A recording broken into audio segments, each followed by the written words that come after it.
인생의 깊이를 더해가고 지혜를 나누는 공간. 실버 인생 라디오입니다.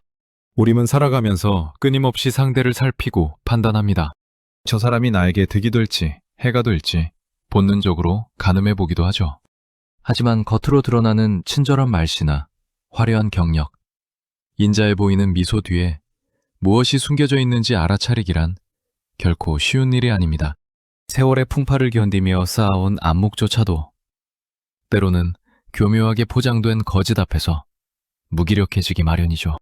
그럴 때면 내가 그때 그 사람의 본 모습을 조금만 더 일찍 알아차렸더라면 그 깊은 상처를 피할 수 있지 않았을까 하는 뒤늦은 후회가 밀려오기도 합니다.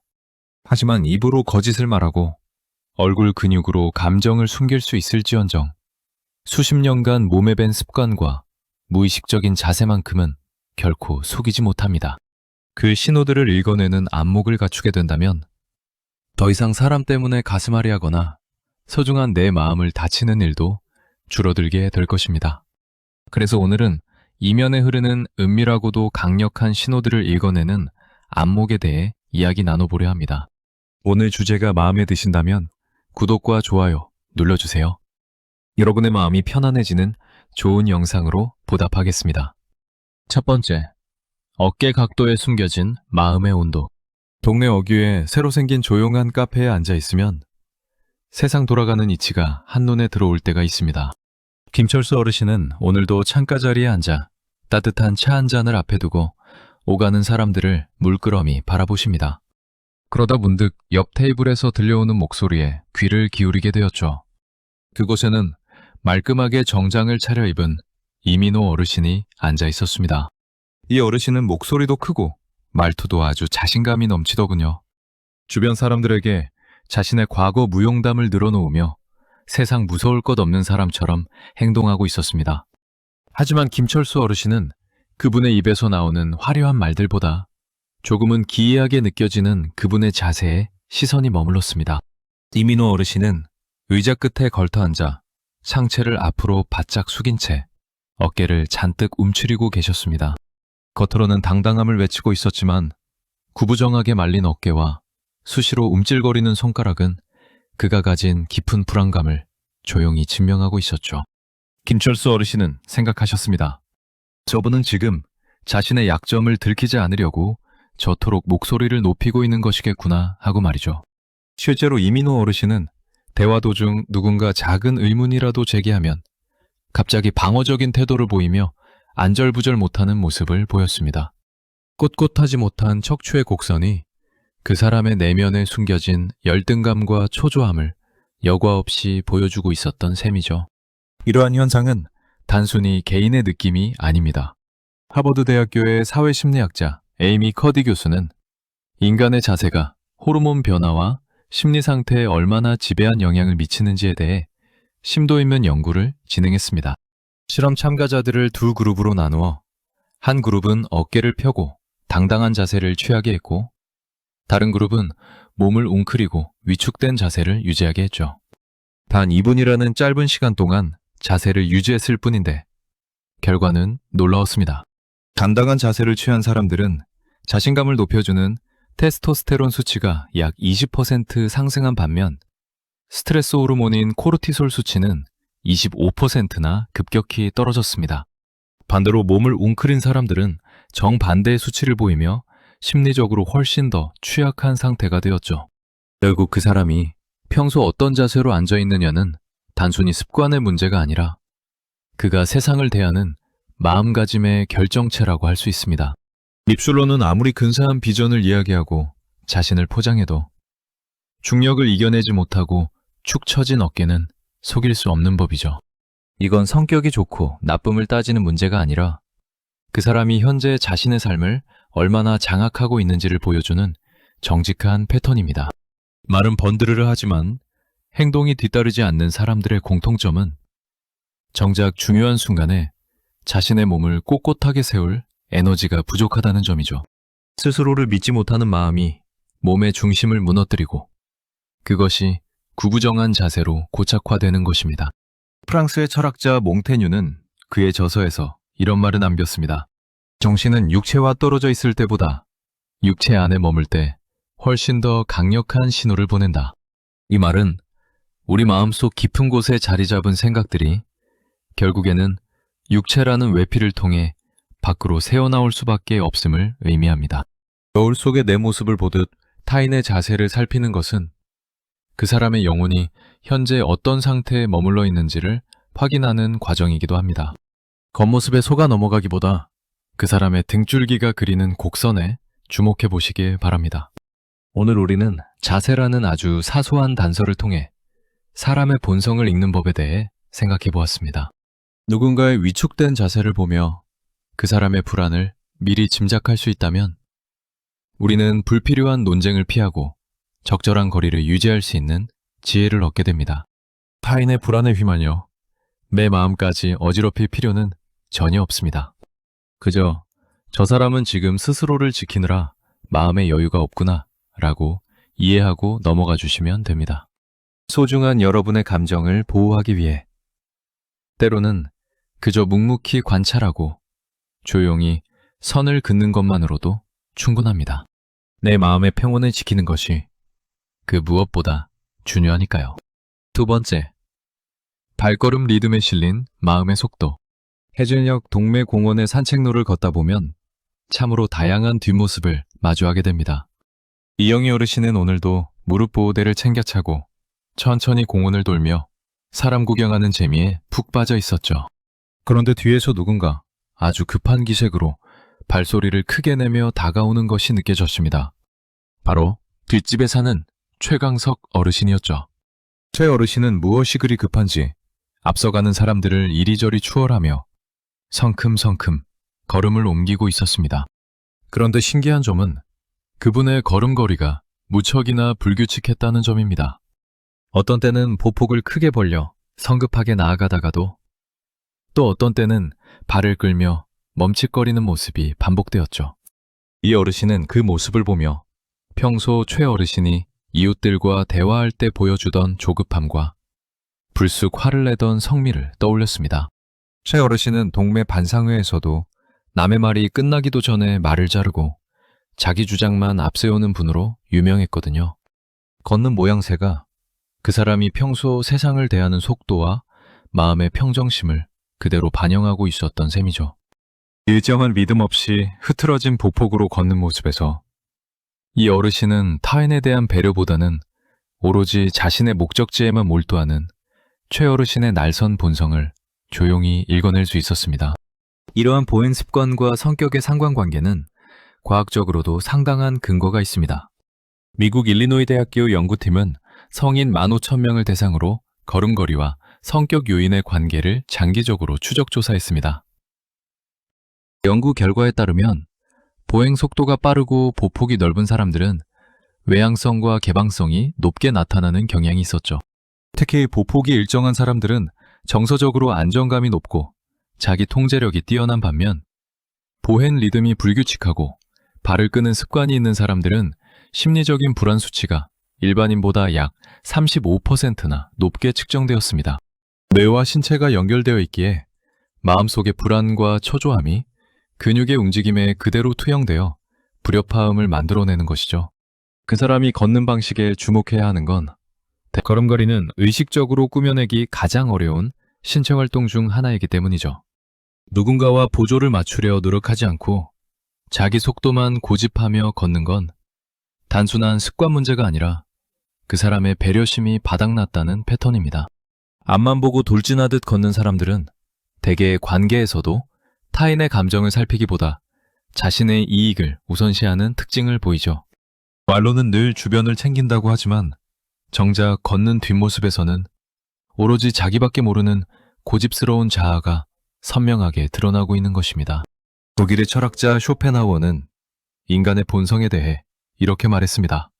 사람은 자신의 성격을 가릴 수는 있어도 걸음걸이만큼은 숨기지 못한다. 그것은 영혼의 리듬이 밖으로 새어나오는 통로이기 때문이다. 쇼펜하우어는 인간이 아무리 고상한 척을 해도 무의식 중에 나오는 사소한 동작 하나에 그 사람의 천박함이나 고결함이 모두 담겨 있다고 보았죠. 특히 목적지에 도달하기 위해 주변 풍경을 무시하고 내달리는 발걸음에는 그 사람의 탐욕과 조급함이 깃들어 있다는 그의 해석은 참으로 뼈아픈 통찰을 전해줍니다. 우리는 오늘 걸음걸이라는 거울을 통해 사람의 속마음을 들여다보는 법을 알아봤습니다. 만약 여러분 주변에 유독 보조를 맞추지 못하고 앞서가거나 거칠게 발소리를 내며 걷는 이가 있다면 그 사람의 성격이 왜 저럴까 고민하며 스트레스 받을 필요가 없습니다. 그건 그저 그분의 내면이 그만큼 소란스럽고 여유가 없다는 신호일 뿐이죠. 그럴 때는 굳이 그 속도에 맞추려 애쓰지 마시고 여러분만의 평온한 믿음을 유지하며 한 걸음 뒤로 물러나 보시길 바랍니다. 타인의 조급함에 휘말리지 않고 내 발걸음의 품격을 지키는 것. 그것이 바로 무례한 본성으로부터 내 감정을 보호하는 가장 현명한 성극기이죠. 세 번째, 미간주름에 새겨진 세월의 지도. 동네 복지관에서 열리는 서예교실에 가면 묵형만큼이나 진하게 풍겨오는 것이 일심이다. 바로 그 자리에 모인 사람들의 얼굴에 새겨진 인생의 지도이죠. 박미자 어르신은 오늘 유독 한 사람에게 눈길이 머물렀습니다. 얼마 전 새로 들어온 이정숙 어르신은 겉으로 보기엔 아주 세련되고 고운 모습이었습니다. 누구에게나 상냥하게 인사를 건네고 서예 강사님의 설명에도 연신 고개를 끄덕이며 밝게 웃어 보였죠. 하지만 박 어르신은 그 웃음 뒤에 숨겨진 묘한 이질감을 느꼈습니다. 이 어르신의 입가는 분명 위로 올라가 웃고 있는데 미간에는 깊은 세로주름이 자리를 잡고 있었고 눈매는 차갑게 식어 있었기 때문입니다. 이정숙 어르신은 휴식 시간에도 다른 이들과 담소를 나누며 즐거운 척했지만 누군가 본인의 글씨를 보고 가벼운 칭찬만 건네도 짧은 순간 얼굴 근육이 딱딱하게 굳어버리곤 했습니다. 입술은 웃음을 흉내내고 있지만 눈동자는 상대를 경계하며 날카롭게 빛나고 있었죠. 박미자 어르신은 깨달았습니다. 저 미소는 진심에서 우러나온 것이 아니라 오랜 세월 타인의 시선을 의식하며 만들어낸 방어막이라는 것을 말이죠. 평소에는 감추려 애쓰지만 무의식 중에 톡 튀어나오는 미간의 일그러짐은 그분이 내면에 쌓아둔 불만과 시기심이 얼마나 깊은지를 소리 없이 웅변하고 있었습니다. 이처럼 사람의 얼굴이 진심을 감추지 못한다는 사실은 이미 과학적으로 명확하게 증명된 바 있습니다. 세계적인 심리학자 폴 에크먼 박사는 인간의 얼굴 근육 43개가 만들어내는 미세 표정에 대해 평생을 바쳐 연구했습니다. 에크먼 박사의 실험에 따르면 인간은 감정을 숨기려 해도 약 25분의 1초라는 아주 짧은 순간 동안 진심이 담긴 표정을 짓게 됩니다. 이를 마이크로 익스프레션이라고 부르죠. 특히 10,000개가 넘는 표정 조합 중에서 입만 웃고 눈 주변 근육이 움직이지 않는 가짜 미소는 90% 이상의 확률로 상대방이 불쾌감이나 경멸을 숨기고 있음을 나타낸다는 수치를 발표하기도 했습니다. 주변에서 유독 표정이 굳어 있거나 말과 표정이 따로 노는 사람을 보게 되는 건 대부분 이 때문입니다. 얼굴은 마음이 보내는 신호가 가장 먼저 도착하는 정거장과 같거든요. 억지로 친절을 가장하려 해도 수십 년간 부정적인 생각을 품고 살아온 사람들의 얼굴에는 특유의 어두운 그늘이 내려앉게 됩니다. 이건 단순히 인상이 험악한 문제가 아니라 감정을 다스리는 마음의 패턴이 얼굴 근육에 고착화된 결과이죠. 겉으로는 고운 말을 쏟아내도 눈빛에 온기가 없고 입꼬리만 실룩거리는 사람들의 특징은 결국 본인의 본심이 언젠가는 일그러진 표정을 통해 새어나온다는 점입니다. 고대 로마의 정치가이자 철학자인 키케로는 인간의 표정에 대해 이렇게 말했습니다. 얼굴은 마음의 초상화이며 눈은 마음의 해석자이다. 그는 입술이 아무리 현란한 변명을 늘어놓아도 얼굴의 서린 기운과 눈빛의 흔들림은 그 사람의 영혼이 어떤 상태인지를 적나라하게 보여준다고 믿었죠. 특히 세월이 흐른 뒤의 얼굴은 본인이 선택한 삶의 방식이 그대로 투영된 결과물이라는 그의 통찰은 우리가 왜 타인의 표정을 세밀하게 읽어내야 하는지에 대한 깊은 답을 줍니다. 오늘 우리는 얼굴이라는 가면 뒤에 숨겨진 진실을 읽어내는 법을 살펴보았습니다. 혹시 여러분 주변에 겉으로는 웃고 있지만 왠지 모를 서늘함이 느껴지는 이가 있다면 여러분의 직감을 믿으셔도 좋습니다. 그 사람의 미묘하게 떨리는 미간이나 차가운 눈매가 보내는 경고를 무시하지 마세요. 타인의 어두운 에너지가 내 마음까지 침범하지 않도록 적당한 심리적 거리를 두는 연습이 필요합니다. 굳이 그 사람의 속내를 파헤치려 애쓰지 마시고 그저 조용히 관찰하며 내 마음의 평화를 보호하는 데 집중하시길 바랍니다. 타인의 위선적인 표정에 속아 매 소중한 하루를 망치지 않는 것. 그것이 바로 자신을 아끼는 가장 첫 번째 걸음이니까요. 네 번째, 낮은 곳을 향한 인격의 밑바닥. 동네에서 제법 이름난 갈비탕집에 앉아있으면 평소엔 점잖기로 소문난 분들의 의외의 모습을 목격하게 될 때가 있습니다. 김영수 어르신은 오늘도 지인들과의 모임을 위해 그곳을 찾으셨죠. 옆자리에는 동네에서도 인품 좋기로 소문난 최강석 어르신이 자리를 잡고 계셨습니다. 최 어르신은 함께 온 친구들에게는 허허 웃으며 좋은 말씀을 건네고 김 어르신에게도 먼저 정중하게 인사를 건네는 참으로 깍듯한 분이었습니다. 하지만 주문을 받는 어린 점원이 다가오자 최 어르신의 말투는 180도 달라졌습니다. 야, 여기 물 좀 빨리 가져와봐. 사람이 왔는데 왜 이렇게 굶떠? 반말은 기본이고 서빙을 하던 청년이 잠시 실수를 하자 마치 큰 죄라도 지은 사람을 대하듯 삿대질을 하며 면박을 주더군요. 함께 온 친구들이 민망해할 정도로 거친 언사를 내뱉는 그분의 모습에서 조금 전까지 보여주었던 그 인자한 미소는 찾아볼 수 없었습니다. 김영수 어르신은 그 광경을 지켜보며 깊은 상념에 빠지셨습니다. 나보다 힘이 없거나 사회적 위치가 낮다고 판단되는 사람을 대하는 그 거만한 태도야말로 저분의 포장되지 않은 진짜 민낯이 아닐까 하는 생각이 들었기 때문이죠. 이런 행동은 단순한 성격 결함이 아니라 인간의 심리적 본성과 밀접한 관련이 있습니다. 미국 캘리포니아 대학교 심리학과 폴 피프 교수는 사회적 계층과 도덕적 행동 사이의 상관관계에 대해 아주 흥미로운 실험을 진행했습니다. 연구팀은 다양한 경제적 수준의 사람들이 타인을 대하는 방식을 수년간 관찰했죠. 결과는 놀라웠습니다. 스스로를 사회적 강자라고 인식하는 사람일수록 식당 점원이나 가사도우미처럼 자신이 약자라고 규정한 이들을 대할 때 공감 능력이 무려 40% 이상 떨어진다는 수치를 확인한 것입니다. 특히 타인을 수단으로만 보는 경향이 강한 사람일수록 자신의 권위를 확인받기 위해 약자에게 더 가혹한 잣대를 들이대는 패턴이 뚜렷하게 나타났습니다. 그 사람이 나에게 아무리 잘해준다 해도 식당 점원에게 함부로 대한다면 그 호의는 가짜일 확률이 높습니다. 이건 단순히 그날 기분이 나빠서 저지르는 실수가 아니라 그 사람의 내면에 깊이 뿌리 박힌 서열 의식의 산물이죠. 자신보다 강한 사람 앞에서는 고개를 숙이고 약한 사람 앞에서는 군림하려는 태도는 전형적인 강약 약강의 심리적 패턴입니다. 말은 번드르르하게 정의와 배려를 외치지만 정작 아무런 이득을 줄 수 없는 약자 앞에서는 무의식 중에 숨겨둔 공격성과 오만함을 드러내는 것이죠. 이런 분들은 대개 관계의 끝에서 자신의 본색을 드러내며 주변 사람들에게 큰 상처를 남기곤 합니다. 고대 그리스의 철학자 플라톤은 인간의 가치를 판단하는 기준에 대해 명쾌한 통찰을 남겼습니다. 사람의 됨됨이를 알고 싶다면 그에게 권력을 줘보라. 아주 작은 권력이라도 가졌을 때 그가 아래 사람을 어떻게 대하는지가 그 사람의 진짜 모습이다. 플라톤은 타인을 지배할 수 있는 상황에서 보여주는 행동이야말로 그 사람의 영혼이 가진 진짜 무게라고 보았습니다. 누군가에게 대접받는 것을 당연하게 여기고 그 과정에서 타인의 자존감을 짓밟는 이의 영혼은 결코 고귀할 수 없다는 경고를 우리에게 건네고 있는 것이죠.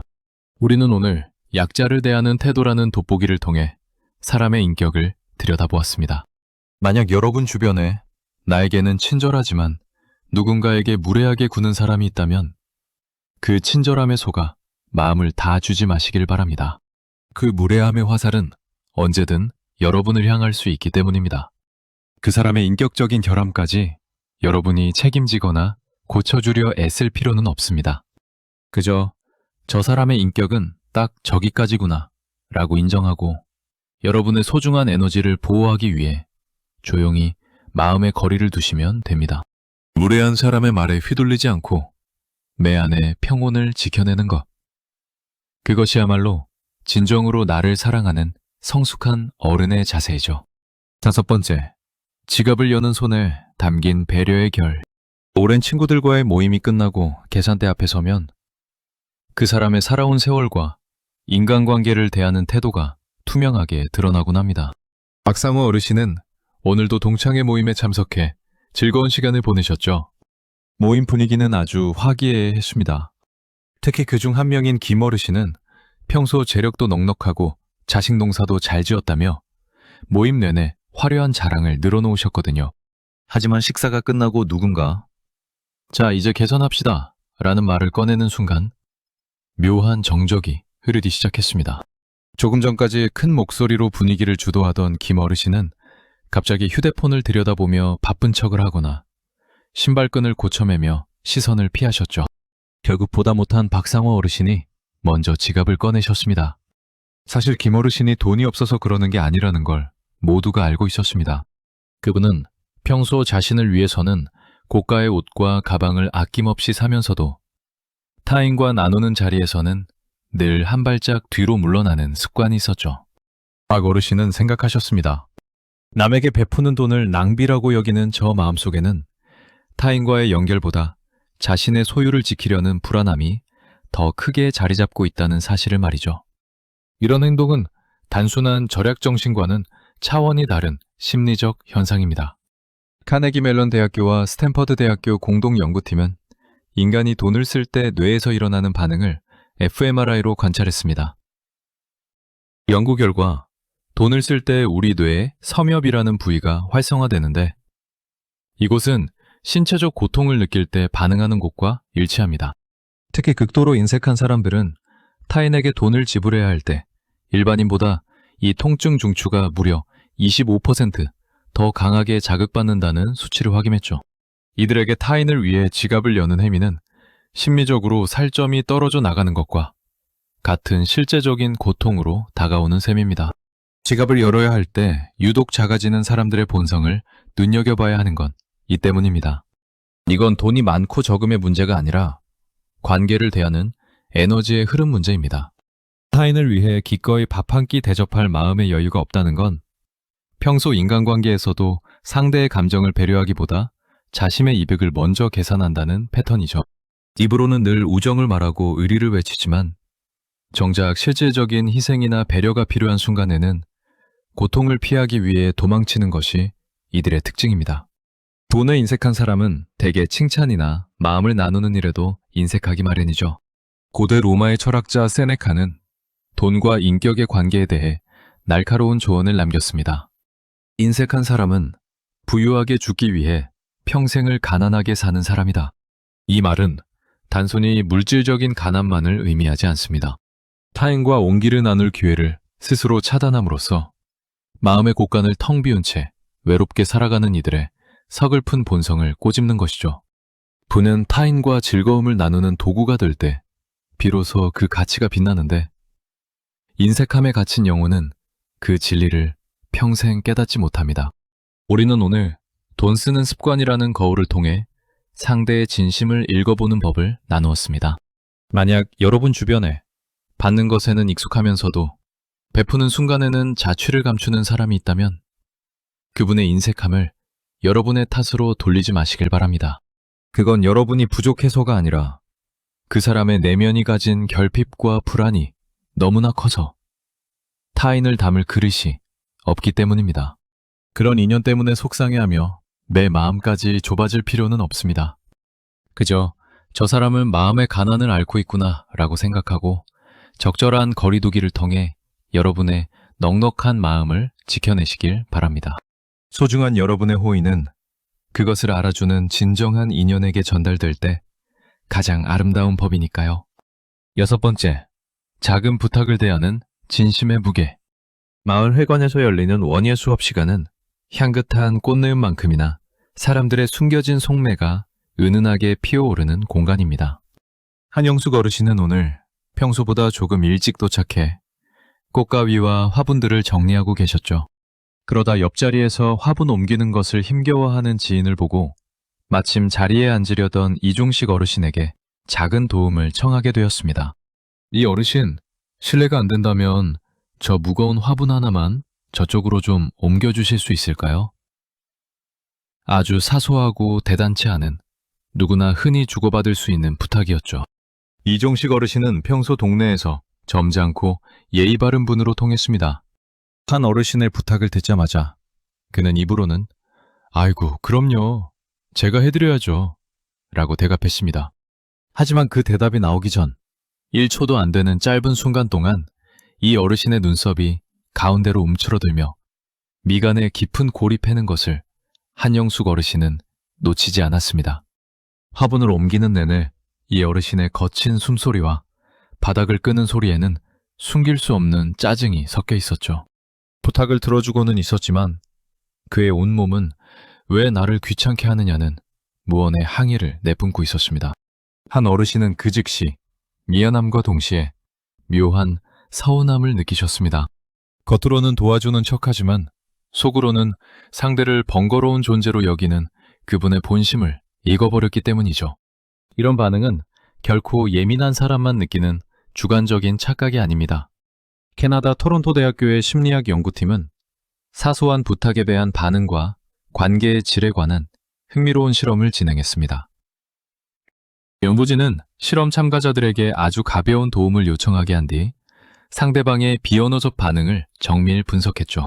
그 결과 평소 이기적인 성향이 강하거나 타인을 수단으로 보는 사람들은 80% 이상의 확률로 부탁을 받은 직후 미세한 혐오 표정이나 어깨에 경직을 보였다는 수치를 발표했습니다. 흥미로운 점은 그들이 입으로는 흔쾌히 도와주겠다고 말했음에도 불구하고 뇌의 편도체에서는 이미 상대방을 나의 에너지를 빼앗는 방해물로 인식해 거부 반응을 일으켰다는 사실입니다. 그 사람이 부탁을 대하는 자세를 유심히 살펴야 하는 건 단순히 그 일이 힘들어서가 아니라 타인의 필요를 대하는 그 사람의 평소 그릇 크기를 보여주는 정직한 패턴이기 때문입니다. 큰 이득이 걸린 일에는 누구나 온갖 정성을 다해 가면을 쓸 수 있습니다. 하지만 아무런 보상이 없는 사소한 부탁 앞에서는 그 사람의 밑바닥에 깔린 인간관이 고스란히 드러나게 마련입니다. 말은 부드럽게 하지만 행동에서 은근한 귀찮음을 내비치는 사람들의 특징은 결국 관계를 기브앤테이크의 거래로만 여기며 타인의 존재 가치를 가볍게 여긴다는 점이죠. 이런 분들은 결정적인 순간에 나의 손을 놓아버릴 가능성이 매우 높습니다. 로마의 철학자이자 황제였던 마르쿠스 아우렐리우스는 타인과의 관계에 대해 이런 명언을 남겼습니다. 사람은 서로를 돕기 위해 태어났다. 그러므로 타인에게 도움이 되는 일을 하면서 불평을 품는 것은 자연의 섭리를 거스리는 일이다. 그는 진정으로 성숙한 영혼이라면 타인의 부탁을 들어줄 때 마치 포도나무가 포도를 맺듯 어떤 생색이나 원망도 없이 당연하게 행해야 한다고 강조했죠. 도움을 주면서도 마음속으로 상대를 원망하는 행위는 결국 본인의 영혼을 갉아먹는 일이며 그것을 지켜보는 상대방에게는 도움보다 더 큰 상처를 남긴다는 사실을 일깨워줍니다. 우리는 오늘 사소한 부탁이라는 거름망을 통해 인연의 진실함을 구별하는 지혜를 나누었습니다. 만약 여러분의 작은 요청에 누군가 겉으론 웃으면서도 은근히 짜증을 내비친다면 그 사람의 태도에 상처받거나 미안해하며 전전긍긍하실 필요가 전혀 없습니다. 그건 여러분이 잘못해서가 아니라 그 사람의 마음속에 타인을 품을 여백이 한 뼘도 남아있지 않기 때문입니다. 그런 인연에게는 더 이상 기대를 품지 말고 조용히 마음의 거리를 두는 것이 나를 지키는 길이죠. 내 소중한 마음을 다치게 하면서까지 타인의 눈치를 볼 이유는 어디에도 없습니다. 여러분의 고귀한 성의는 그 가치를 진심으로 알아주는 사람에게만 건네주셔도 충분합니다. 7번째, 고개 숙인 각도에 담긴 영혼의 그릇. 오랜 인연들이 모이는 동창회나 친목 모임에서 분위기가 싸늘해지는 순간은 의외로 큰 사건 때문이 아닙니다. 아주 사소한 실수 하나를 대하는 태도에서 모든 신뢰가 무너져 내리곤 하죠. 김성수 어르신은 얼마 전 평소 가깝게 지내던 이영우 어르신과의 일로 마음을 크게 다치셨습니다. 이영우 어르신은 김 어르신의 소중한 물건을 빌려갔다가 실수로 망가뜨리고 말았죠. 사실 물건이야 다시 사면 그만인 것이었지만 문제는 그 이후의 태도였습니다. 이 어르신은 미안하다는 말 한마디를 먼저 꺼내는 대신 이게 워낙 오래된 거라 원래 약했나 보네 라며 물건 탓을 하거나 내가 요새 정신이 없어서 그랬어 라며 상황 탓만 늘어놓으셨습니다. 김성수 어르신이 바란 것은 진심 어린 사과와 책임 있는 자세였지만 이영호 어르신은 끝내 자신의 잘못을 정면으로 인정하지 않았습니다. 오히려 뭘 그런 걸 가지고 그렇게 정색을 하느냐며 서운해하는 김 어르신을 속 좁은 사람으로 몰아세우기까지 하셨죠. 그 모습을 보며 김 어르신은 깨달았습니다. 저분은 자신의 완벽함을 지키기 위해 타인의 상처는 안중에도 없는 분이구나 하는 사실을 말이죠. 잘못을 인정하는 것을 곧 패배라고 여기는 삐뚤어진 자존심이 수십 년 쌓아온 우정의 무게보다 더 컸던 셈입니다. 이처럼 사과하는 방식은 그 사람이 가진 인격의 결을 가장 선명하게 보여주는 척도가 됩니다. 이러한 사과의 심리학은 실제 연구를 통해서도 흥미로운 사실이 밝혀진 바 있습니다. 미국 오하이오 주립대학교의 로이 레위키 교수는 효과적인 사과의 6가지 요소에 대해 대규모 실험을 진행했습니다. 연구팀은 700명 이상의 참가자를 대상으로 다양한 사과 방식을 분석한 결과 가장 설득력 있고 진정성 있게 느껴지는 사과의 핵심 요소는 책임의 인정이라는 점을 확인했습니다. 단순히 미안하다고 말하는 것보다 내 잘못입니다 라고 명확히 시인하는 사과가 상대방의 화를 누그러뜨리는 효과가 2배 이상 높다는 수치를 도출해냈죠. 반대로 변명을 늘어놓거나 책임을 전가하는 사과는 오히려 상대의 불신을 심화시키고 관계를 돌이킬 수 없게 만든다는 결과가 나왔습니다. 그 사람이 사과를 회피하거나 변명으로 일관하는 건 사과를 하면 자신이 열등한 위치에 놓인다고 착각하는 나약한 심리 구조 때문이죠. 이건 성격이 급하거나 무뚝뚝한 문제가 아니라 자신의 과오를 직면할 용기가 없는 회피형 패턴입니다. 겉으로는 강한 척 큰 소리를 치지만 속으로는 자신의 밑바닥이 드러날까봐 전전긍긍하는 사람들의 전형적인 특징이죠. 진정한 어른은 자신의 실수를 깨끗이 인정함으로써 상대의 마음을 보듬을 줄 알아야 하는데 이런 분들은 끝까지 자기 방어에만 급급해 인연의 끈을 스스로 잘라내곤 합니다. 유교의 성인 공자는 인간의 도리에 대해 성찰하며 이런 명언을 남겼습니다. 허물이 있는데도 고치지 않는 것. 이것을 일컬어 진짜 허물이라 한다. 공자는 인간이기에 누구나 실수를 할 수 있지만 그 실수를 대하는 태도에서 군자와 소인이 갈린다고 보았습니다. 잘못을 저질렀을 때 즉시 고개를 숙이고 바로잡으려 노력하는 자는 그 허물마저도 덕으로 승화시킬 수 있지만 끝까지 고집을 피우며 사과하지 않는 자는 그 자체가 더 큰 죄악이 된다는 가르침을 전해줍니다. 사과는 굴욕이 아니라 더 높은 차원의 인격으로 나아가는 문이라는 사실을 일깨워주는 대목이죠. 우리는 오늘 사과 방식이라는 잣대를 통해 사람의 본심을 꿰뚫어보는 법을 살펴보았습니다. 만약 여러분 주변에 분명히 잘못을 했음에도 사과할 줄 모르는 이가 있다면 그 사람의 사과를 받아내려고 애쓰며 에너지를 낭비하지 마시길 바랍니다. 사과할 줄 모르는 사람은 타인의 아픔보다 자신의 체면이 더 중요한 사람이기에 여러분의 진심 어린 호소도 그들에게는 그저 공격으로 느껴질 뿐입니다. 이제 그만 그 사람에 대한 기대를 내려놓고 여러분의 평온한 일상으로 돌아오셨으면 좋겠습니다. 사과받지 못한 서운함에 매여 내 소중한 마음을 다치게 두지 마세요. 무책임한 사람으로부터 내 감정을 보호하는 가장 좋은 방법은 그들의 미숙함을 인정하고 조용히 선을 긋는 용기입니다. 사람은 저마다의 삶이 빚어낸 독특한 결을 지니고 있습니다. 그 결은 말로 화려하게 꾸며내려 해도 결국 몸짓과 습관이라는 정직한 통로를 통해 밖으로 새어나오게 마련이죠. 60년 넘는 세월을 지나오며 우리가 깨달은 귀한 진리는 사람을 내 입맛대로 바꾸려 하는 것이 얼마나 덧없는 일인가 하는 점입니다.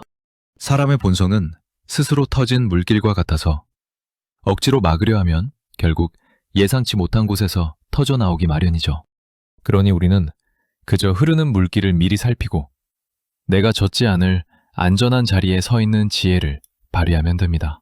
맞지 않는 인연에 연연하며 나를 깎아내리기보다 적당한 거리두기를 통해 얻는 마음의 여유를 기쁘게 누리셨으면 좋겠습니다.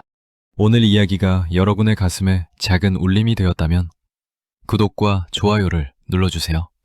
알림 설정까지 해두시면 품격 있는 노년을 위한 지혜로운 소식들을 가장 먼저 받아보실 수 있습니다. 오늘도 세상에서 가장 품격 있는 하루 보내십시오.